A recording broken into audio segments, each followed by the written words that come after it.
Menininkas, prašom. Sveiki visi.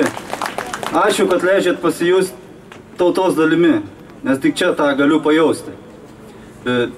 Atvykau iš krašto, kurį valdo politinė jėga, turi žodį taip pat teisingumas. Stebėjau čia šios partijos narius su gražiom striukėm ir pagalvojau apie save. Paskutinį kartą striukę pirkau prieš 5 metus, gyvendamas sąžiningai, sveiką gyvenimo būdą, augindamas 3 vaikus.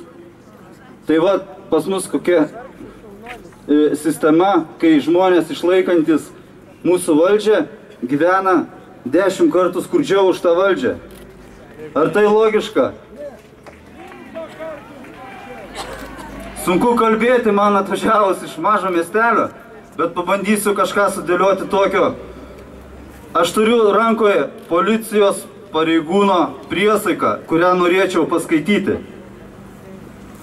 Aš, vardas pavardė, prisiekiu būti ištikimas Lietuvos Respublikai, gerbti ir vykdyti jos konstituciją ir įstatymus, negailėti jėgų gindamas žmogaus teisės ir laisvės, visuomenės ir valstybės interesus, sąžiningai atlikti man patikėtas pareigas ir visada saugoti gerą vidaus tarnybos sistemos pareigūno vardą. Ar mes to jaučiame? Ne. Šitoj priesaikoj neradau žodžio valdžia, bet yra žodis valstybė, kurią jie prisiekia ginti. Tačiau, pasidomint vietinių politikų veikla, labai greit supranti, ką jie gina. Jie net nesigilina į visiškai jokią esmę ir ko tu atėjai pas valdžią paklausti. Tu būni išstumamas iš valdžios institucijų ir padaromas chuliganų, valstybės griovėjų ir dar visokių ten psichinių ligonių, kuriems vieta psichiatrinėje. Štai prisiekia šitą priesaiką kai kurie pareigūnai, kaip elgiasi provincijoje. Dideliuose miestuose jūs šito nematote, be abejo. Bet... Matom! Na, džiugu tada, kad ir čia matot. Nes aš galvoju, kad jeigu Vilniečiai žinotų, kur jų mokesčiai nueina provincijose, seniai būtų atvažiavę pas mus į kaimą ir nušlavę ten tuos visus jūsų mokesčių tratintojus. Pas mus nėra verslo, biudžetinės įstaigos. Sulindę vienos partijos diktatoriškom sąlygom sėdi ir leidžia jūsų pinigus vėjais, kenkdami dar visiems mums. Jie negalvoja apie darbą kažkokį tai tėvynės labui. Ir šitą visą turim stebėti ir ačiū Dievui, kad galų gale išgirdo mūsų provincijos šauksmą. Iniciatyvinės grupės vienas iš narių, Alvydas Medalinskas, jis atsiliepė į mūsų pagalbos šauksmą.